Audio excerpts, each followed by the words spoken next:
Good morning everyone. How are you all? I hope you all are fine at your home. I am Shawnee Roy and I am going to take your Bengali class today. আজকে আমরা বাংলা ক্লাসে দীর্ঘিকার যোগের শব্দ শিখব। দেখো দীর্ঘিকারটা কি রকম হয় দেখতে? দীর্ঘিকার এই রকম হয় দেখতে। ঠিক আছে? ঠিক এই রকম হয় দীর্ঘিকার। এই দীর্ঘিকার কিভাবে শব্দ যোগে ব্যবহৃত হয় সেটাই আজকে আমরা শিখব। দেখো ড এর সাথে যদি আমরা দীর্ঘিকার যোগ করি তাহলে হয় দি, বয় দীর্ঘি বি, বর্গের জয় দীর্ঘি জি, তালিবর শয় দীর্ঘি শি। এবার এসো আমরা শব্দে শিখি। দয় দীর্ঘি প দ্বীপ, দন্তে ন দয় দীর্ঘি নদী, তালিবর শয় দীর্ঘি ত শীত, বর্গের জয় দীর্ঘি ব জীব, কয় দীর্ঘি ট কীট।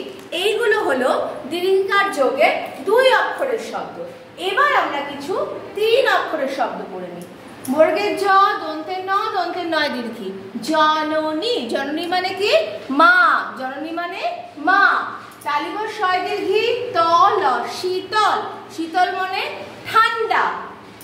র বর্গের জ, দন্তের নয় দীর্ঘি রজনী। রজনী মানে রাত। বর্গের জয় দীর্ঘি বয়সী ত জীবিত। জীবিত মানে বেঁচে থাকা। এইগুলো হলো সব দীর্ঘিকার যোগের শব্দ। দ্বীপ মানে প্রদীপ, নদী, শীত, জীব, কীট। আবার তিন অক্ষরের জননী, শীতল, রজনী, জীবিত। এই রকম দীর্ঘিকার যোগে দুই অক্ষরের তিন অক্ষরের অনেক শব্দ তোমাদের বইতে আছে। তাহলে তোমরা বই থেকে সেগুলো পড়বে এবং বাড়িতে অভ্যাস করবে। I will give you a worksheet on this topic and you have to solve it at your home. So children, that's all for today. Thank you everyone. Stay happy, stay healthy at your home. Bye bye.